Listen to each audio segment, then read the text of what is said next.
Brielle had no idea she was about to tell the most powerful man in the realm to find somewhere else to sit. The honeyed Crescent Café was her sanctuary. 3 years she had worked here, memorizing orders before customers spoke them, learning which regulars needed silence and which craved small talk, building something stable in a world that had given her nothing but uncertainty. The corner table by the rain-streaked window belonged to Lord Ashworth every Tuesday at 4. The velvet booth near the fire was eternally claimed by the Dowager Countess Verne, and Table 7, the intimate two-seater tucked beneath the spiral staircase with its perfect view of both the door and the garden, that one was reserved for the Duke of Marin. Who was running late? The stranger who had just walked in clearly did not care. Brielle watched him cross the threshold and felt something shift in the air itself. He was tall, impossibly so, with shoulders that seemed designed to block out light and dark hair that fell in careless waves across a forehead, furrowed with what looked like permanent contemplation. His clothes were simple. Too simple for the wealth that radiated from his bearing like heat from a forge. A traveling cloak, the color of midnight. Boots worn from actual use. No signet rings, no house colors, nothing to announce who he was. But the way he moved announced plenty. He walked like the floor belonged to him. Like the walls might choose to rearrange themselves if he found them inconvenient. He scanned the cafe with eyes the color of aged whiskey, and something in Brielle's chest pulled tight when that gaze swept over her, and then, inexplicably, returned. Held. She forgot to breathe. Then he walked directly toward Table 7 and pulled out the chair. No. Brielle's feet were moving before her mind caught up. She wove between tables with the practiced grace of someone who had balanced too many trays to ever trip over her own urgency, and she reached him just as his hand touched the menu. "I'm sorry, sir." Her voice came out steadier than expected. "This table's reserved." He looked up at her. The full force of his attention was like standing too close to a bonfire. His eyes weren't just amber, she realized. They held flecks of gold that caught the candlelight and threw it back like a challenge. There were shadows beneath those eyes, the kind that spoke of sleepless nights and burdens carried alone. A thin scar traced from his left temple to the edge of his jaw, silver against sun-weathered skin. He was not handsome in the way the young lords who frequented this place were handsome. He was something older, something that had been forged rather than sculpted. His mouth curved, not quite a smile. Reserved for whom? The Duke of Marin. He sits here every Tuesday and Thursday. He'll be arriving any moment. Will he?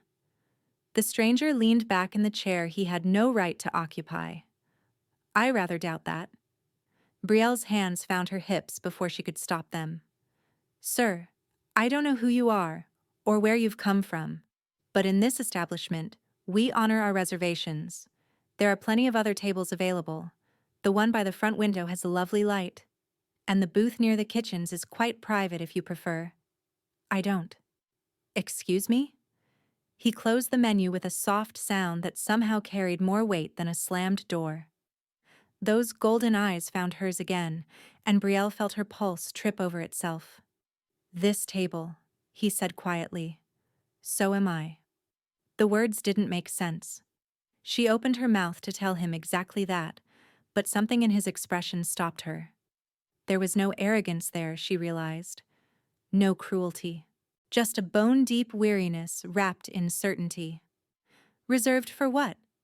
she heard herself ask. "For you, apparently."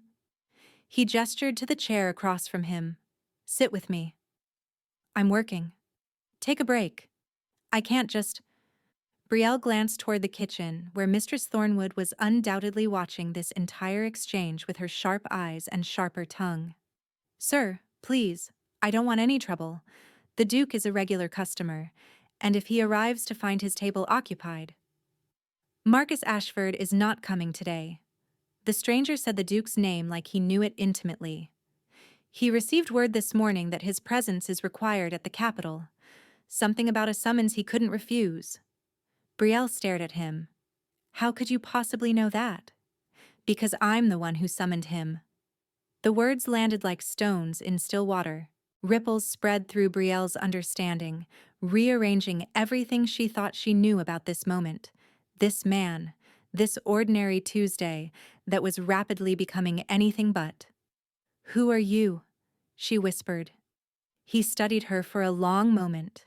Something flickered in those golden depths. Something that looked almost like hunger, though not the kind she was used to seeing from men who thought a serving girl was there for their taking. This was different. This was a man looking at her like she was a question he had been waiting his whole life to answer. My name is Theron, he said finally, and I think you should sit down before I tell you the rest.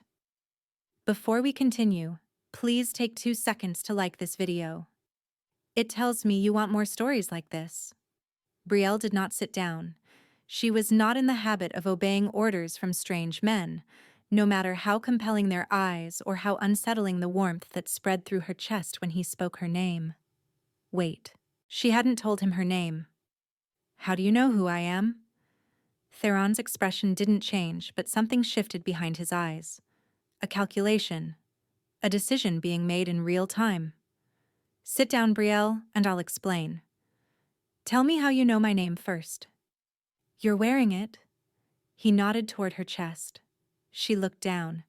The small brass nameplate pinned to her apron glinted up at her, engraved letters spelling out the name she had given herself 3 years ago when she'd arrived in this city with nothing but the clothes on her back and a desperate need to disappear. Heat flooded her cheeks. Of course, the nameplate. She was an idiot.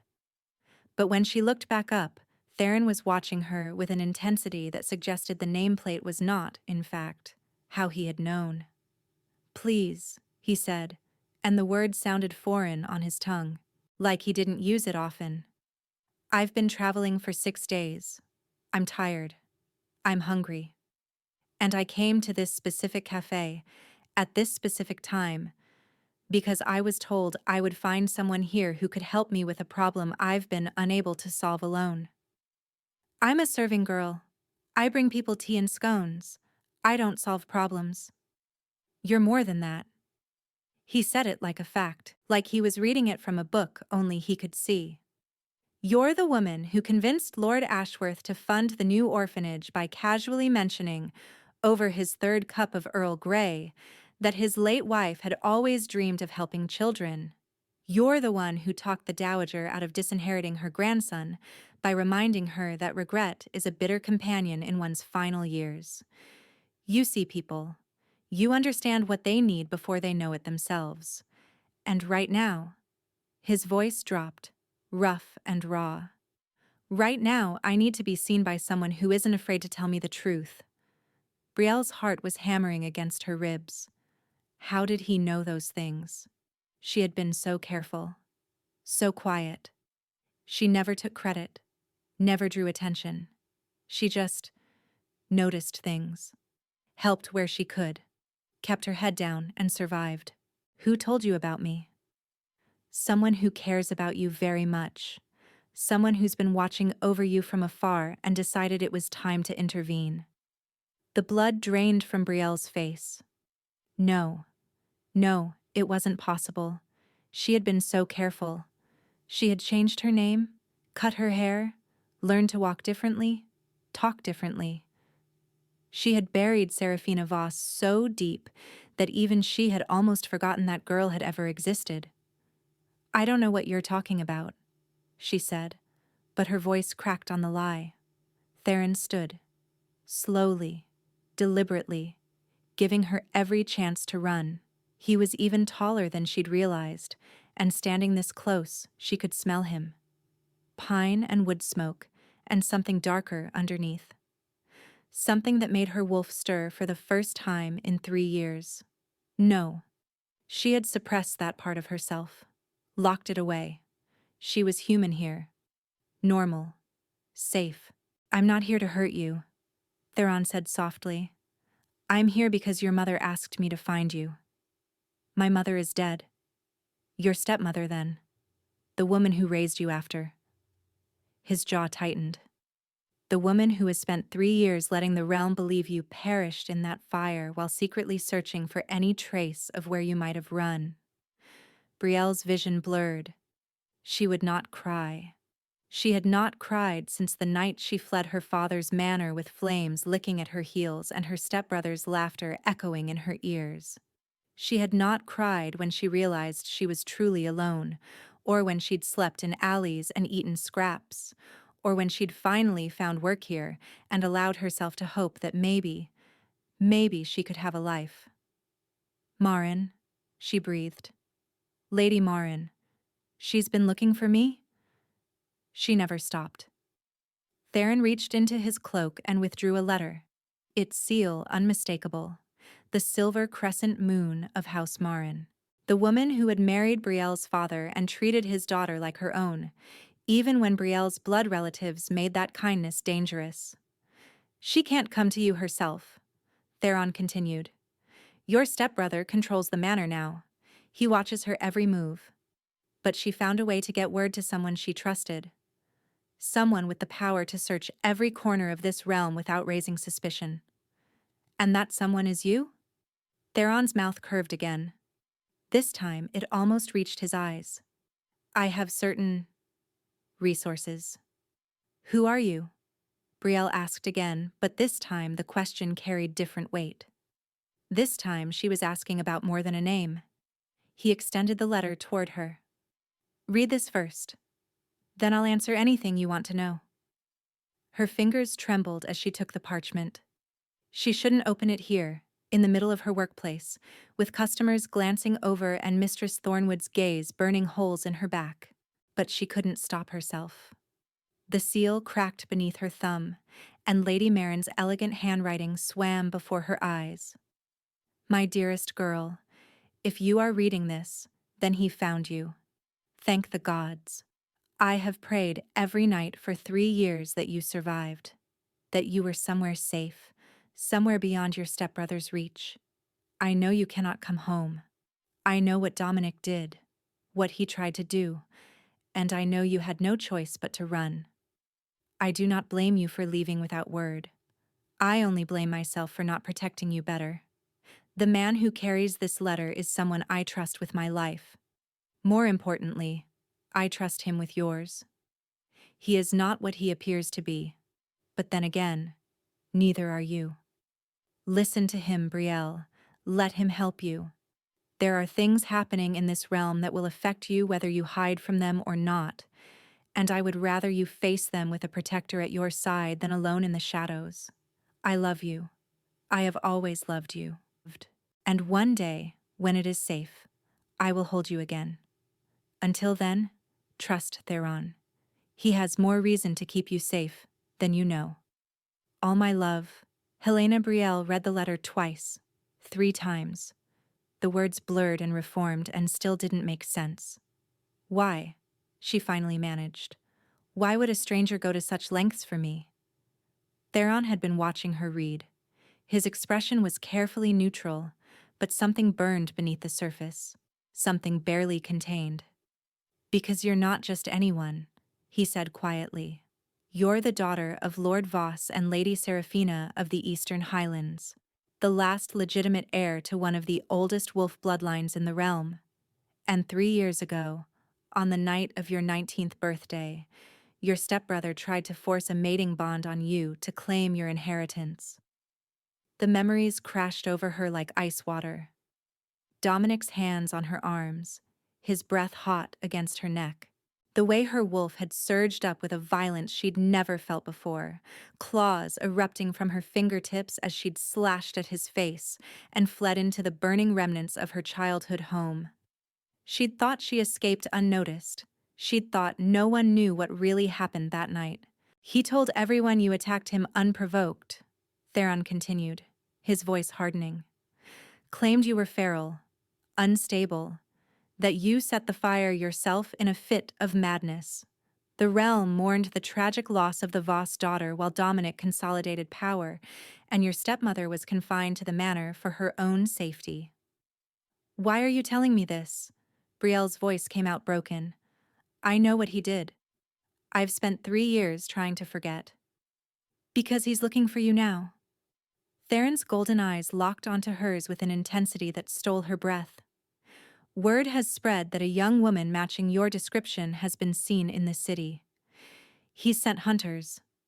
They're already here, Brielle. They arrived 2 days ago, and they've been systematically visiting every establishment in the district, asking questions, showing your portrait. The floor tilted beneath her feet. Theron moved fast, his hand catching her elbow before she could stumble. His touch was warm through the thin fabric of her sleeve, warmer than it should have been. And the moment his skin contacted hers, something happened. A sound. Deep inside her chest, in the place where her wolf had slumbered for 3 years, something stirred. Something stretched awake with a rumble that resonated through her entire being. Mate. No. No, no, no. She yanked her arm back. Theron let her go immediately, but his eyes had changed. The gold was brighter now, almost luminous. His chest rose and fell with carefully controlled breaths. He'd felt it too. What are you? Brielle whispered. Theron was silent for a long moment. When he spoke, his voice was rough. The hunters your stepbrother sent are members of the Blood Fang Pack. They're vicious, ruthless, and completely loyal to Dominic because he's promised them something valuable in return for delivering you to him. What did he promise them? An alliance with the crown. Theron's jaw tightened. Your stepbrother has been positioning himself for years, building alliances, eliminating rivals, spreading his influence. He believes that if he can claim you, he can use your bloodline to legitimize his bid for the throne. The throne? Brielle shook her head. That's insane. King Aldrich rules the realm. He has for 30 years. King Aldrich died 6 months ago. The world stopped. Brielle stared at him. King Aldrich? Dead? The man who had ruled since before she was born, whose reign had been marked by peace and prosperity, whose name was invoked in prayers and curses alike? She hadn't heard any news of this, but then again, she had deliberately avoided anything that might connect her to her former life. She didn't attend gatherings. She didn't read the broadsheets. She served tea and kept her head down and survived. His son took the throne, Theron continued. But the transition has been complicated. There are those who question the new king's right to rule. Those who whisper that he's too young, too untested, too detached from the needs of his people. What does any of this have to do with me? Theron took a breath. Your mother, your birth mother, was King Aldrich's younger sister. The princess who gave up her title to marry for love. The princess whose daughter would have a claim to the throne if anyone ever discovered the truth. The floor disappeared entirely. Brielle grabbed the back of the chair to steady herself. Royal blood. She had royal blood. Her mother, the gentle woman who had died giving birth to her, the woman whose portrait hung in the burned remains of her childhood room, had been a princess. No one knew, she managed. My father never. He knew. He kept it secret to protect you, and it worked. For 19 years, you were just the Voss heiress. Valuable, yes, but not dangerous. Theron's voice softened. But your stepbrother found the documents after your father's death. He knows exactly what you are. That's why he tried to force the bond. With you as his mate, he could claim not just the Voss holdings but a path to the throne itself. And the new king? Brielle's voice was barely a whisper. Does he know about me? Theron was quiet for so long that she thought he wouldn't answer. When he finally spoke, each word seemed to cost him something. The new king has known about you for 3 years. He has spent those years searching for you, protecting you from afar, making sure Dominic's hunters never got too close. He bribed officials, redirected investigations, quietly eliminated anyone who came near the truth. He paused. Until 2 days ago, when the Blood Fang Pack arrived in this city through a route he hadn't anticipated. Brielle's heart was pounding so hard she could hear it. Why? Why would the king go to such lengths for someone he's never met? Theron looked at her, really looked at her, and in his golden eyes she saw the answer before he spoke it. Because the moment he learned you existed, something inside him recognized you. Because he spent 6 months as king wondering why the throne felt empty when he sat on it, why every political match his advisors suggested made his wolf snarl with rejection. Because 3 weeks ago, he finally admitted to himself that he couldn't rule, couldn't breathe, couldn't exist for one more day without finding the woman his soul had claimed before they'd ever met. Brielle couldn't move, couldn't speak. The stranger standing before her, the man who had walked into her cafe and refused to leave, the man whose touch had awakened something she'd spent 3 years trying to bury. "You're the king," she said. Theron closed his eyes. When he opened them again, the weariness she'd glimpsed earlier had surfaced fully. The weight of a crown he'd never wanted pressing down on shoulders that had been carrying it alone.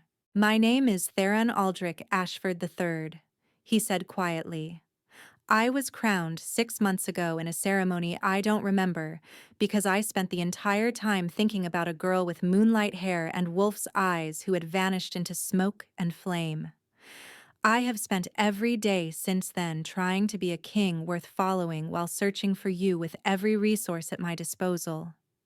And now that I've found you," he exhaled. "Now I'm standing in a cafe, telling a woman who makes the best lavender tea in the realm that her life is in danger. And all I can think about is how badly I want to hear her say my name." The cafe had gone quiet around them. Customers were staring. Mistress Thornwood had emerged from the kitchen with an expression that promised a severe conversation later. None of it mattered. Brielle looked at this man, this king, this stranger who was somehow not a stranger at all. She felt the pull between them, the bond trying to snap into place, her wolf howling with recognition after 3 years of silence. She should run. She should deny everything and disappear again, and find a new city, a new name, a new life. She was good at running. It was the only thing that had kept her alive. But she was so tired of running. "Theron," she said softly. His whole body went still. Something flickered across his face. Hope, hunger, disbelief, and his eyes blazed gold in the dim light of the cafe. "Say it again." Theron. His name felt right in her mouth, like a key turning in a lock, like coming home to a place she'd never been. "I think you should tell me about these hunters who are looking for me, and then I think we should figure out what to do about my stepbrother." The smile that spread across his face transformed him entirely. The weariness remained, but beneath it now was something fierce, something joyful, something that made her wolf rise up and sing. "Finally," he breathed, "a woman who doesn't want to talk about wedding arrangements first." Despite everything, the danger, the revelations, the complete upheaval of the life she'd built, Brielle felt her mouth curve in response. "I haven't agreed to marry you. Yet." Theron pulled out the chair he'd originally tried to claim. "Sit with me, Brielle. Let me tell you about the hunters. Let me tell you about the realm you were born to help rule. And then, when you know everything, you can decide what happens next. I have conditions. Name them. I'm not leaving until the end of my shift. I have responsibilities here." Something softened in his expression. "Done. And you're paying for your own tea. I don't care if you're the king. We don't give freebies to customers who ignore our reservation system." Theron laughed. The sound was rusty, like he didn't do it often, and it wrapped around Brielle's heart and squeezed. "Done," he said again. "Anything else?" She held his gaze. "You should know that I'm not the same girl who fled that manor 3 years ago. I'm not a princess or an heiress or a pawn in someone's political game. I'm a serving girl who's very good at remembering tea orders and surviving impossible situations. If you're looking for someone to sit quietly beside you and look pretty while you rule, you've found the wrong woman." Theron's eyes burned. I'm looking for a partner. Someone who sees people. Someone who speaks truth even when it's inconvenient. Someone who looked at the king of the realm and told him to find another table. He leaned closer, and his voice dropped to a rough whisper. I found exactly the right woman. I just have to convince her of that. Brielle sat down. Across from her, Theron's smile was like sunrise after a long night. Now, she said, reaching for the menu he'd abandoned, tell me about these hunters, and order something. Mistress Thornwood is watching, and if you don't spend money, she's going to ban you for life, king or not. The hunters came that night. Brielle was closing up the cafe when she heard them. Heavy footsteps, the scrape of claws against cobblestone, the low, rumbling growl that marked a wolf on the hunt. Theron had left hours ago, but not before making arrangements. Royal guards in plain clothes stationed at both ends of the street, a carriage waiting in the alley behind the kitchen. A promise that she would not face whatever came alone. She hadn't believed him entirely. 3 years of surviving on her own had taught her that promises were just words, and words couldn't stop claws. But when the front door of the cafe exploded inward and 3 massive wolves poured through, Theron was already there. He moved like liquid shadow, placing himself between her and the hunters with a grace that shouldn't have been possible for a man his size. His wolf was just beneath the surface now, gold bleeding into his eyes, his voice carrying the unmistakable resonance of an alpha command when he spoke. You're in my territory. The lead hunter shifted, bones cracking and reforming until a scarred man crouched where the wolf had been. King Theron, what an unexpected pleasure. Leave now and I'll let you live. We have a contract. The hunter's eyes found Brielle behind Theron's shoulder. The girl comes with us. The girl, Theron said softly, is under my protection. She's also my mate, which means any attempt to touch her is an act of war against the crown. Brielle's breath caught. He hadn't asked her. They hadn't discussed it. But the words rang with truth, and her wolf rose up in fierce agreement. Mine, something inside her whispered. He's mine. The hunter's expression flickered. Uncertainty, quickly masked. Dominic Voss won't accept. Dominic Voss is a traitor who attempted to force a bond on an unwilling woman and conspired to claim the throne through deception. Theron's voice never rose, but it carried the weight of mountains. His crimes have been documented. His allies are being detained as we speak, and by morning, his name will be synonymous with disgrace throughout the realm. He took a step forward, and the hunters flinched back. You have a choice. Kneel now and pledge your loyalty to the crown, or face execution for conspiracy against your king. The gold in his eyes blazed. Choose quickly. I'm not feeling patient. The hunters looked at each other, at Theron, at Brielle, who had moved to stand beside her mate with her chin raised and her wolf burning in her eyes. One by one, they knelt. Later, after the hunters had been taken into custody and the cafe had been secured, and Mistress Thornwood had been reassured with both an explanation and a generous compensation for damages, Theron found Brielle standing in the kitchen doorway, staring at the shattered remains of the front entrance. I'll have it repaired by morning, he said quietly. Better than before. This was my home. Her voice cracked. The only home I've had in 3 years. I know. He moved closer, careful not to crowd her. I'm sorry, I should have anticipated. Don't. She turned to face him. Don't apologize for protecting me, just... She swallowed hard. What happens now? Theron reached out slowly, giving her time to pull away. When she didn't, his hand cupped her cheek with a tenderness that made her chest ache. Now I take you somewhere safe. Somewhere Dominic can never reach you. And tomorrow, or next week, or whenever you're ready, we talk about what kind of life you want to build. His thumb traced her cheekbone. I won't force anything on you, Brielle. Not a bond, not a crown, not a future you didn't choose. But I want you to know that whatever you decide, I'll be there, as your protector, your partner, your friend, if that's all you want." His voice roughened. "Just let me be something. Please." Brielle looked at this man who had turned her world upside down in a single day. This king who had spent 3 years searching for her. This mate who had claimed her without claiming anything at all. She rose on her toes and pressed her lips to his. The kiss was soft at first, questioning. Then Theron made a sound low in his throat, and his arms wrapped around her, and suddenly there was nothing soft about it at all. He kissed her like a man who had been waiting his whole life for this moment, like she was air and he was drowning, like she was the answer to every question he'd ever asked. And Brielle kissed him back like she finally understood what home really meant. 3 months later, Brielle stood on the balcony of the royal palace and watched the sun set over her kingdom. Her kingdom.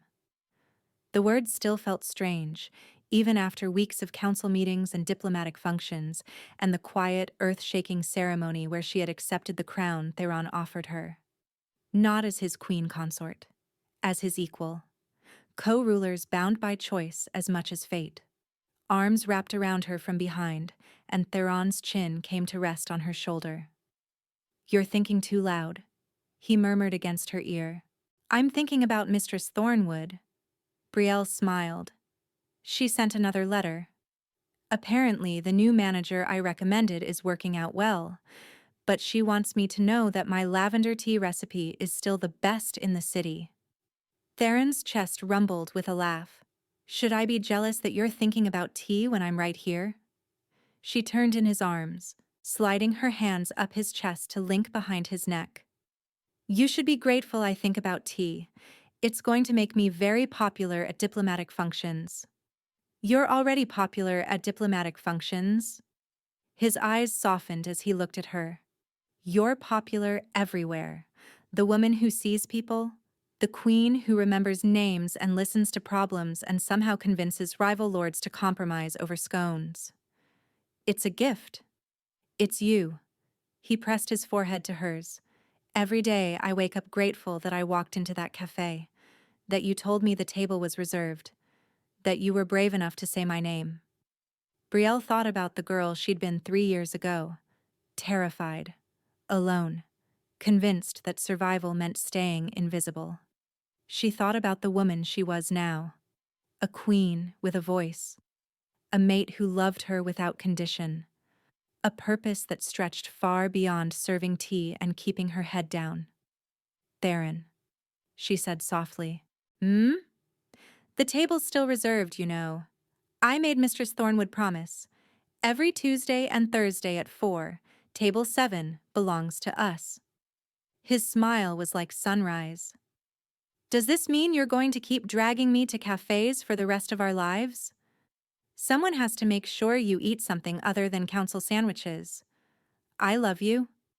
The words still hit her like a physical force every time he said them. Probably always would. "I love you too." She pulled him down for a kiss. "Now come inside. We have a realm to run, and I just received a very interesting proposal from the northern provinces that I think you should hear." Theron groaned. "Can it wait until tomorrow?" It could. Brielle's lips curved against his. "But I also received a very interesting proposal from your wife that probably shouldn't wait." His eyes flashed gold. "Is that so?" She laughed and pulled away, walking backward toward their chambers with a challenge in her expression. Theron followed. He always would. "Where are you listening from? Let's meet in the comments. I love hearing your thoughts. And if you'd like to support me, please subscribe. It's free, and it helps more people hear these stories."